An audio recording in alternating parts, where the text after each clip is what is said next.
The grand hall of the Galactic Concord shimmered with hollow projections and star charts.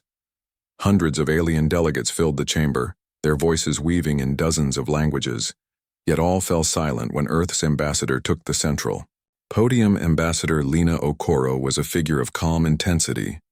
Her eyes, dark and steady, scanned the crowd as she adjusted the microphone.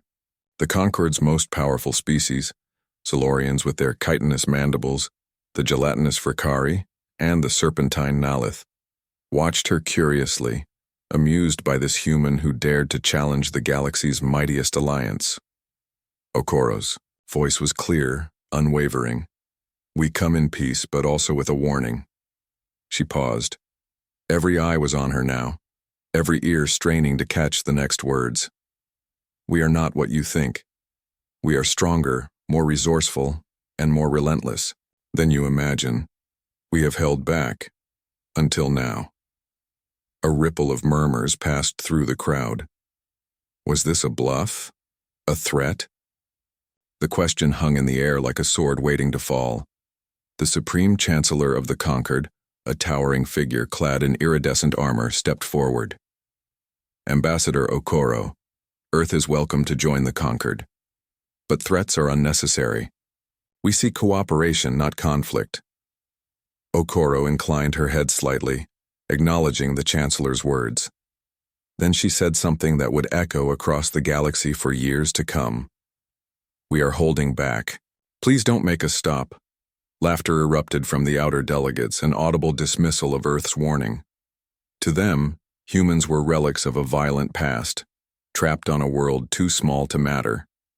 They'd seen no proof of advanced weaponry, no fleets of warships capable of standing toe-to-toe with the Concord's armadas. To the galaxy, Earth was a joke wrapped in bravado. But the laughter was short-lived. Within 24 hours, the Concord flagship Ardent Resolve, flagship of the Eastern Fleet, suffered a catastrophic malfunction while orbiting near Earth's moon. Official reports cited engineering failure, but covert intelligence suggested otherwise. The ship's core reactor had been sabotaged. Panic spread through Concord Command. Saboteurs were unthinkable, so close to the heart of their influence. Yet no one could explain how such an advanced vessel had been compromised by a planet with no known space navy. Across Earth's sprawling cities, something unseen shifted. In Tokyo's bustling streets, underground bunkers hummed to life. In New York, old warships, long mothballed in the Hudson, prepared for an unknown future. Somewhere in Siberia, an ancient satellite array blinked, sending signals deep into the void. The galaxy's diplomats scrambled to decode Earth's true intentions. Spies infiltrated Earth's governments but returned with nothing concrete. Only rumors of clandestine programs and off-world colonies like Mars, previously dismissed as science fiction. Meanwhile, Earth's media remained eerily silent about the incident. No triumphal broadcasts, no declarations of war. Instead, the world's leaders issued a single unified message through all channels. We seek peace, but we have prepared for what is to come. Behind closed doors, the world's most brilliant minds worked feverishly. The history of humanity's survival against impossible odds was about to be rewritten, not with swords and plows, but with new weapons, new strategies, and an unbreakable resolve. The Galactic Concord, still underestimating Earth, set plans in motion to expand its presence in the Sol system.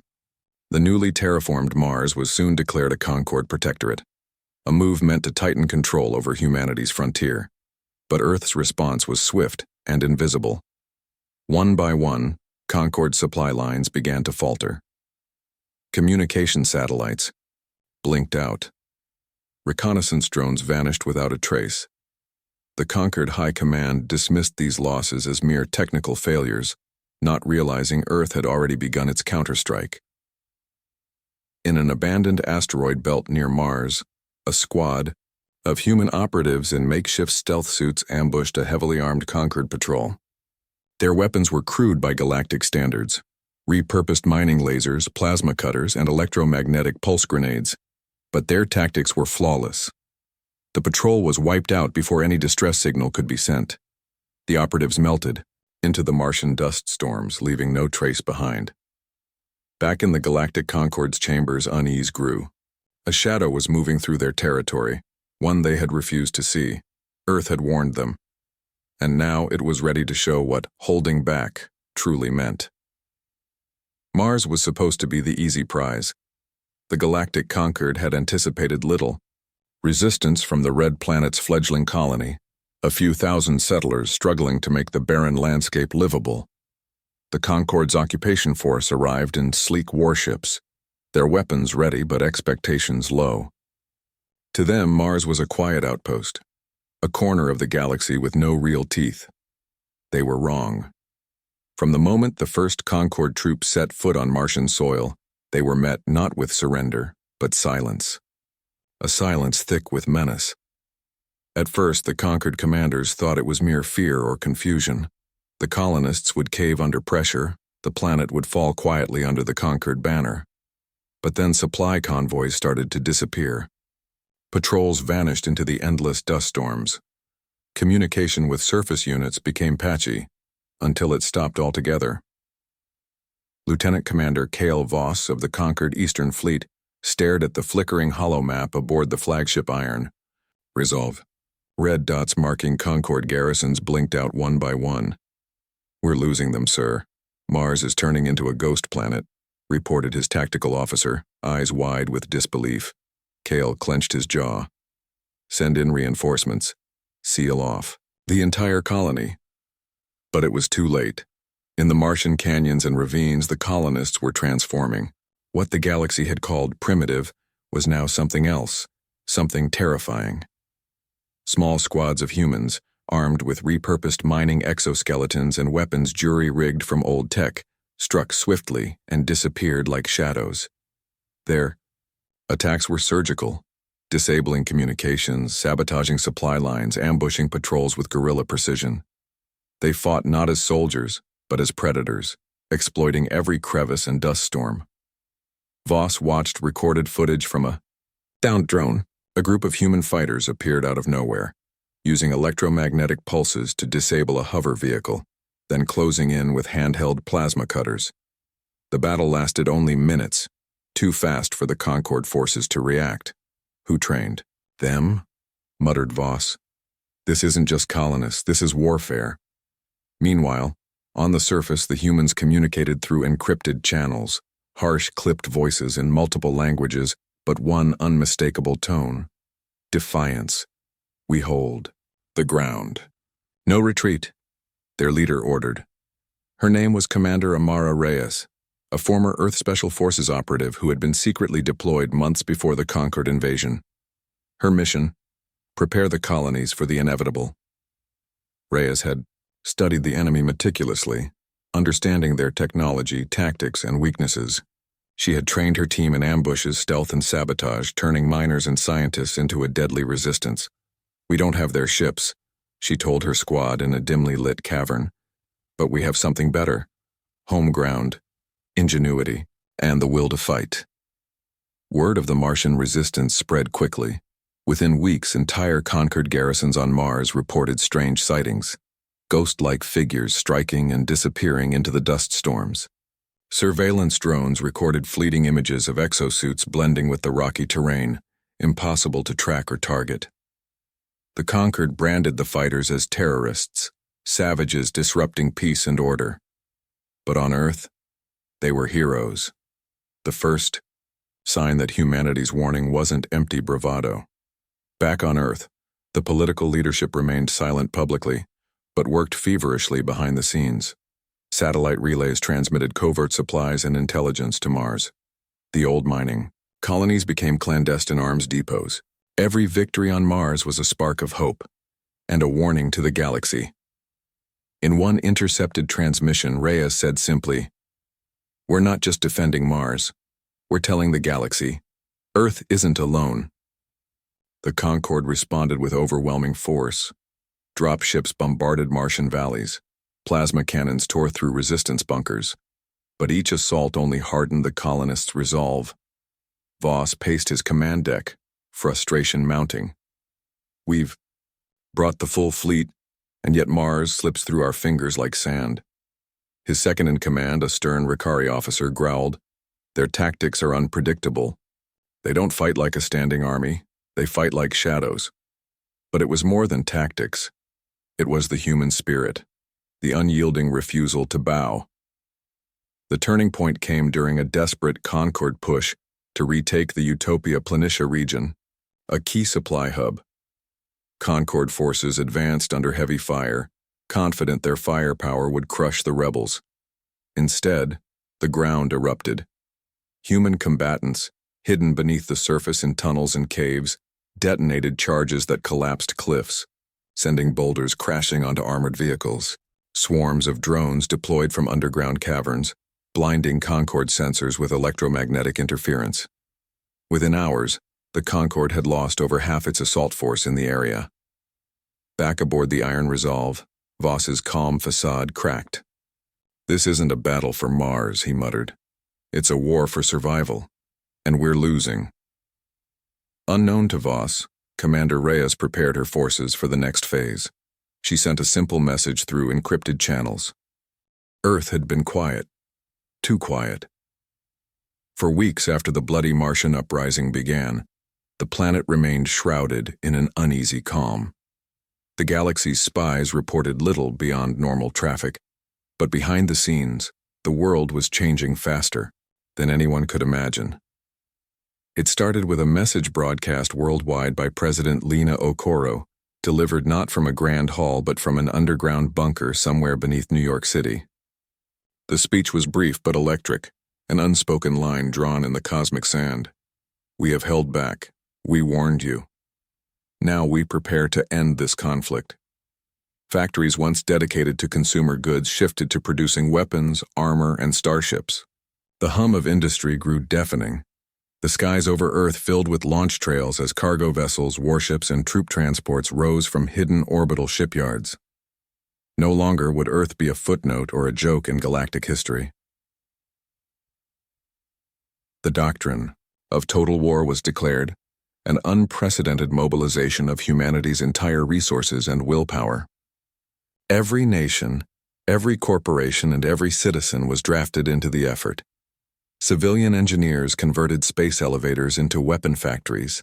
Scientific research redirected from medicine and agriculture toward advanced weaponry and artificial intelligence. In Moscow, former space stations were repurposed into armories bristling with railguns and neutron cannons. In the Australian outback, massive underground bunkers hummed with experimental war machines under construction.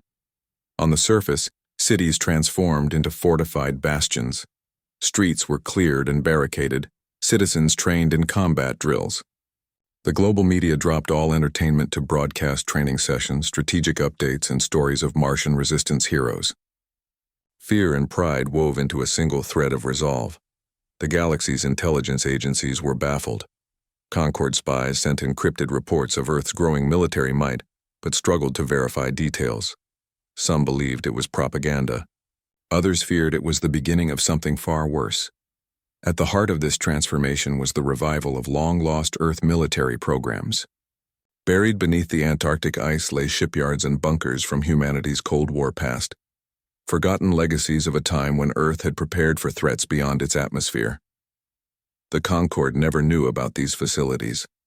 Now they were alive, again, churning out sleek, retrofitted warships with new AI cores designed to learn from human pilots' instincts rather than replace them. Human-machine symbiosis became the new frontier, blending the cold logic of algorithms with unpredictable human creativity.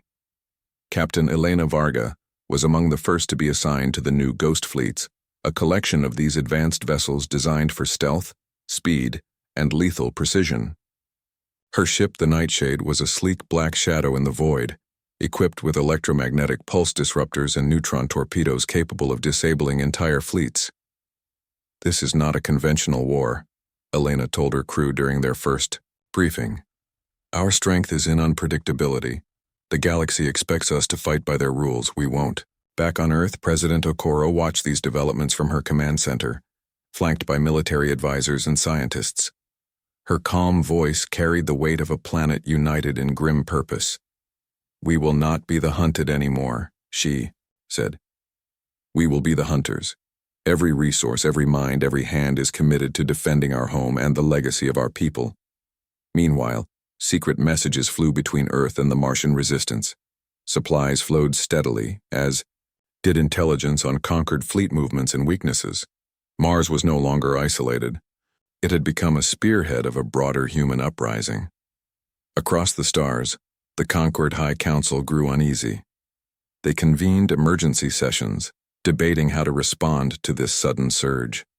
Some factions pushed for immediate peace talks. Others argued for all-out retaliation. But the galaxy had misread Earth's core truth. Humanity was not a single species bound by protocol or tradition. It was a storm of wills, each person a thread woven into an unbreakable fabric of survival. Their war doctrine was simple: no mercy, no retreat. As the Concord debated, Earth's new fleets slipped through patrol lines, striking supply depots and communications satellites. These attacks were surgical and swift, leaving no survivors and no warnings. Each strike carried the same chilling message broadcast across hacked Concord channels. You forced our hand. We warned you. We are holding back no longer. In the public eye, Earth became a paradox. On one hand, a planet rising from centuries of isolation. On the other, a nightmare for the galaxy's established powers. Propaganda from Earth painted the conflict as a fight for survival, an ancient species pushed to the brink and finally fighting back with every tool at its disposal. In hidden war rooms, conquered commanders whispered the unthinkable. Is humanity a weapon of mass destruction, one that has only just been unleashed? As Earth prepared its next moves, one thing was clear. The galaxy would never see war the same way again. The age of humanity's restraint was over, and the galaxy would soon learn what it truly meant when humans stopped holding back. The void of space had never been truly empty. For the Galactic Concord, it was a realm of dominance, an expanse, controlled by their fleets, their sensors, their overwhelming firepower. But now new shadows moved within the darkness, and none could predict their shape or intent. Captain Elena Varga sat in the dim cockpit of her flagship Nightshade watching, a holomap pulse with red dots, Concord patrols scattered across the outer rim. She tapped her comms console. All ships, prepare for silent approach. Stealth mode activated. The Nightshade was not a grand warship of sleek lines and overwhelming guns. It was a ghost, a retrofitted relic of Earth's old military programs, now armed with cutting-edge technology and AI symbiotes that bonded with the human pilot's instincts. This fusion made their tactics unpredictable and terrifying. Elena's voice was low but steady. Remember, we don't fight like them. We don't engage head-on. We strike like shadows, then vanish before they know what hit them. Outside, the Nightshade slipped through sensor nets undetected. A pulse of electromagnetic interference cloaked their movements, and the ship's neural-linked AI filtered threats before the crew even registered them. In the Galactic Council chambers aboard, the Concord flagship Vanguard, Admiral Selvak stared at the reports piling in. Entire fleets had vanished without a trace. Ships simply gone from space, no debris, no distress calls, no logic. Ghost fleets, muttered Selvak, his eyes dark with worry. Humans are striking where we thought they couldn't. His advisors argued. Some called it guerrilla warfare, others believed it to be advanced alien technology unknown to the conquered. The truth was worse. It was humanity. Across the black expanse, Nightshade and her sister ships sprang their trap. A conquered convoy was moving slowly, laden with supplies for the Mars garrison. The humans waited in silence, cloaked and patient. Their sensors locked on every engine flare and shield pulse. Target locked, Elena whispered. Commencing attack in 5, 4. Suddenly, a wave of neutron torpedoes burst from the shadows, striking the lead ship's engines. The convoy's formation shattered as the flagship lost power, drifting like a wounded beast. Then came the electromagnetic pulse, silent but deadly. Concord sensors flickered and died. The human ships didn't give the enemy time to react. Boarding. Pods launched, manned by soldiers trained in zero-gravity combat. Equipped with exoskeletons and weapons adapted from mining tools, but perfected for war. They tore through the conquered crews with brutal efficiency, disabling ships from the inside. Elena watched as one ship went dark, its crew either captured or destroyed. Ghost Fleet, strike and vanish. Repeat, she ordered. Within minutes, the convoy was decimated. The survivors fled into hyperspace with heavy losses. Back on the Vanguard, Admiral Selvak slammed his fist against the console. How do we fight a ghost? Every attempt to engage ends in disaster. His Vrikari second-in-command growled, "We cannot. They think like humans, but fight like predators." Meanwhile, the human-AI symbiotes fed back to the pilot's neural links, enhancing reaction times, predicting enemy moves not by cold calculation, but by anticipating instinctive responses. The combination made Earth's Ghost Fleet something new, something the Conquered had never faced. In a small briefing room on the Nightshade, Elena reviewed data from the attack. Every loss the Conquered suffered was a blow to their confidence, but it was also a message, an undeniable proof of Earth's hidden strength. "We're rewriting the rules of war," she told her crew. "They thought we'd fight like them, but we fight like humans." The truth was stark. Humanity's greatest advantage wasn't just technology. It was the human mind, adaptable, creative, and brutal when cornered. Across the galaxy, news of the Ghost Fleet attacks spread like wildfire. Concord propaganda labeled the humans as terrorists, monsters who refused to play by the rules of civilized war. Yet in the hidden corners of the galaxy, some began to whisper a different truth. Humans were no longer the underdogs. They were the hunters. On Earth, President Okoro watched the reports with a cold satisfaction.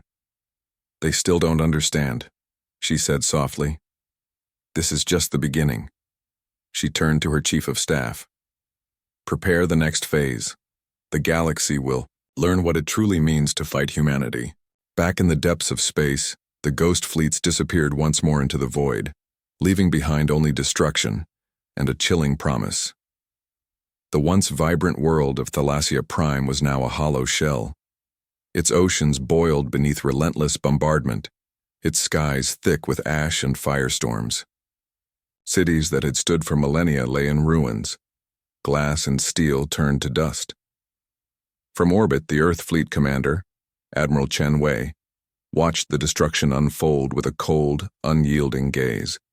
The planet had resisted the warning, refused to bow to Earth's message of peace backed by power. Coordinates locked. Chen's voice cut through the comms. "Target will be glassed in 10 minutes. Below, the last pockets of conquered resistance scrambled to evacuate civilians, but evacuation was futile. When Earth's fleets decided to strike, mercy was a calculated weapon, not a sentiment. The glassing protocol began with a chilling broadcast that pierced the static of every communication channel. "This is Earth. You were warned. You chose defiance. This is the mercy you refused." The message repeated across frequencies, a last chance for surrender that no one took seriously. Then came the bombardment. Plasma bombardiers rained down with surgical precision, targeting military installations, weapons caches, and command centers. But what followed was no indiscriminate slaughter. Entire cities were incinerated block by block, wiped clean in methodical waves. It was war without mercy, but not without purpose. In a bunker beneath the shattered capital, Concord General Yelka watched the devastation through reinforced viewports. Her eyes, rimmed with exhaustion and disbelief, met those of her officers. "They could have ended this with diplomacy," she said, voice barely a whisper. "But they chose annihilation." Her second-in-command shook his head bitterly. "Earth isn't just fighting to win. They're sending a message to the entire galaxy." That message was clear. No one could defy humanity without paying a brutal price. Back on Earth, President Lena Okoro stood before a global broadcast. Her face was solemn but resolute. "We did not seek this war," she said, "but we will not hesitate to protect our home and our people. The days of holding back are over. We fight with the strength of our ancestors, with the fury of a species that refuses to be erased." Her words resonated across star systems, some with fear, others with admiration. Humanity had become the galaxy's reckoning. Meanwhile, on May, Mars, Commander Amara Reyes received reports of Thalassia Prime's fate. The images of glassed cities and lifeless oceans hardened her resolve. "We fight not just for Mars or Earth," she told her team. "We fight to ensure no other world suffers the same fate." The human resistance on Mars prepared for the next wave of conquered counterattacks, fueled by a grim determination born of sacrifice. But not all on Earth agreed with the path chosen. Within the shadows of Earth's leadership, a faction whispered doubts, voices questioning how far humanity should go before becoming the very monster it sought to destroy. In hidden chambers, these dissenters debated quietly. "We risk losing our soul," one said. "If we become merciless, what separates us from the enemy?"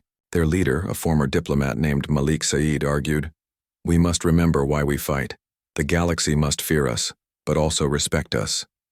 For now, however, such voices were whispers beneath a roaring tide of war. The galaxy watched in horror and awe as Earth's fleets continued their relentless campaign. Each glassed planet was a warning carved in fire and ash, a brutal reminder of what happened when humanity's patience snapped. The Concorde scrambled to regroup, but the fear was palpable. The war had turned. No longer the galaxy's hunted, humans were now its hunters, striking without mercy, with precision and cold purpose. In the ruins of Thalassia Prime's capital, as the fires finally died, a single message echoed in the ITO silence. Beneath Earth's shining cities and roaring factories, in the hidden heart of its fortified capital, the war wasn't just fought against the galaxy's enemies, it was a war within. President Lena Okoro sat behind her massive conference table, the flickering hollow images of glassed worlds and broken fleets filling the room with an oppressive silence. Around her, advisors, generals, and diplomats debated, fiercely, voices rising and falling like the tide. Malik Saeed, the former diplomat and leader of the dissenting faction, stood calmly. His hands rested on the table, steady despite the storm around him. "We risk becoming what we swore to destroy," Malik said quietly, eyes locked on the president.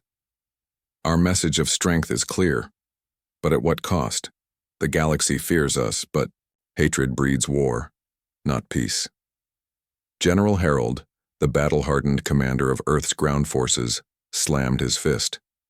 "We fight to survive. The galaxy will only respect strength.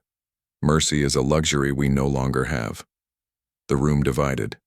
On one side, the warriors, unyielding and brutal. On the other, the diplomats, worried about humanity's soul slipping away with every glassed planet.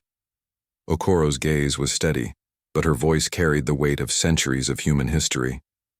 "We must win. We must ensure humanity's survival at any cost. But we will not become monsters." A pause filled the room. "Then we need a new approach," Malik said, stepping forward. "A strategy that balances strength with restraint. We show the galaxy we are not invincible, but also not cruel without cause." Okoro nodded slowly. "Prepare a council, diplomats and generals. It's time to redefine our war." Outside, the chamber's Earth streets buzzed with a tense energy. The citizens knew war was no longer distant. It had come home in every factory, every broadcast, every whispered conversation. In a quiet corner of the city, Dr. Alara Miles, a leading scientist working on neural AI integration for the ghost fleets, grappled with her own doubts. She had spent years perfecting the symbiotic technology that melded human intuition with machine precision, technology now weaponized for total war. In her lab, Alara stared at a display of neural patterns, the AI symbiotes learning not just tactics but how to mimic the darkest impulses of human combativeness. "Are we creating weapons or monsters?" she whispered. Her assistant, a young engineer named Jalen, looked up. "The galaxy needs to be stopped. If that means pushing boundaries, then so be it." Alara shook her head. "But what happens when the lines blur? When we can no longer tell if the machine is guiding the human or the other way around?" Meanwhile, across the oceans, protests and debates simmered beneath the surface. Not everyone supported Earth's ruthless escalation. Some called for peace talks, others for a ceasefire to reassess the cost. But the momentum of war was relentless. On Mars, Commander Amara Reyes received coded transmissions from Earth, updates on the Council's formation and the growing divisions. She understood the stakes. Victory without humanity is no victory at all, she told her officers. We fight for a future worth living.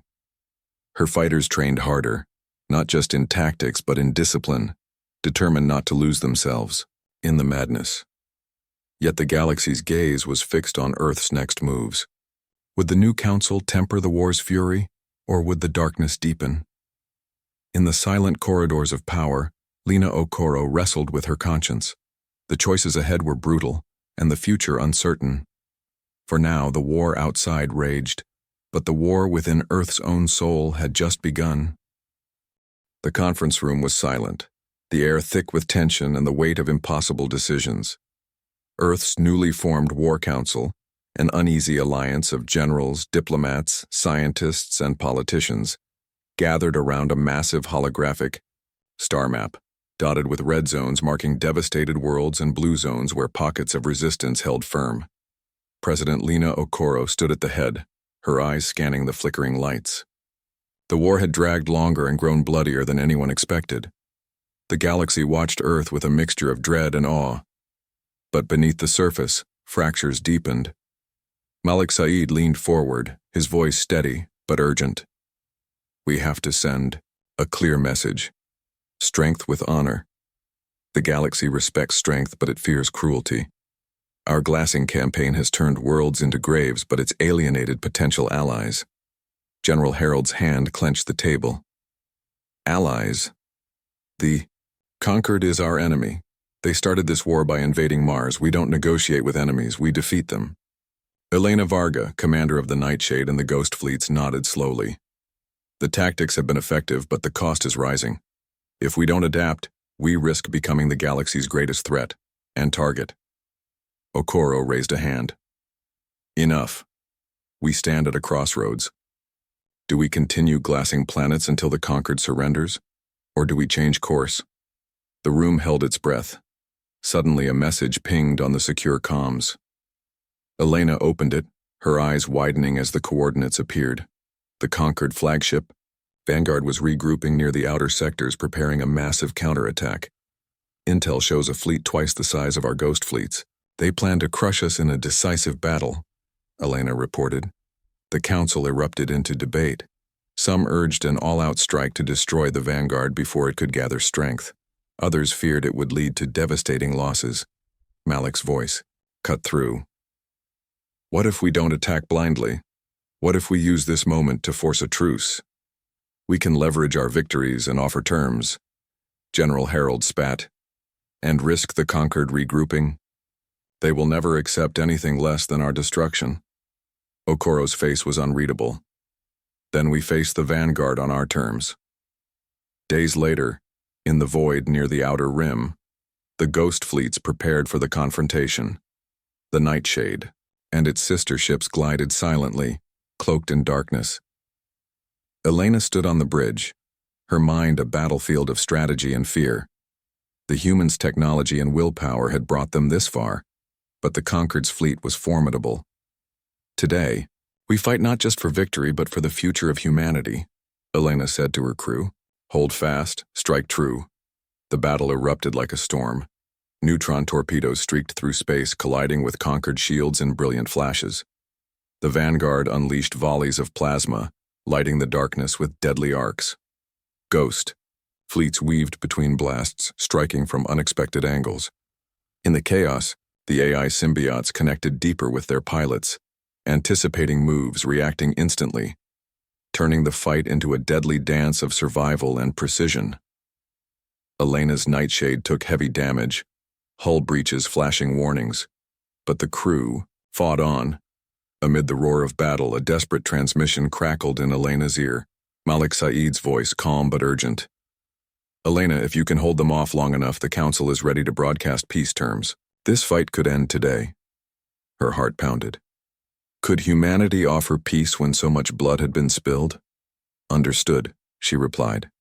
We hold. The battle reached a crescendo as the Ghost Fleets executed a daring maneuver, faking retreat to lure the conquered into a vulnerable formation. Then, with coordinated precision, they struck the Vanguard's exposed flank. The flagship's shields faltered. Explosions tore through its hull. On board, Admiral Selvak cursed, realizing his forces were outmatched by a species they underestimated. With the Vanguard crippled, the Concorde fleet faltered, retreating into hyperspace. Back on Earth, the peace. Broadcast went live. President Okoro's voice echoed through every channel. We extend an offer to the conquered. Lay down arms, recognize humanity's sovereignty, and join us in rebuilding the galaxy. We have fought hard, but we seek a future beyond war.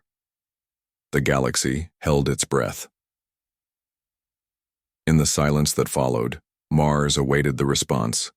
The colonies, watching the stars for the next move. Commander Reyes, standing amid the Martian resistance, whispered. The silence after the battle was deafening. In the vastness of space, the shattered remnants of the Concorde fleet limped away, retreating through the shimmering corridors of hyperspace. The once mighty Vanguard was crippled, a symbol of a fading era. On Earth, the War Council waited, the tension in the command chamber almost tangible. Every eye was fixed on the incoming transmission, an answer from the conquered High Council. Theo. Holoscreen flickered and then stabilized, revealing the stern face of Admiral Selvak. His expression was heavy with defeat and reluctant respect. We have received your terms, Selvak began, voice steady but weary. The Concorde concedes. We accept your conditions. A collective breath was released. President Lena Okoro rose, her voice calm but resolute.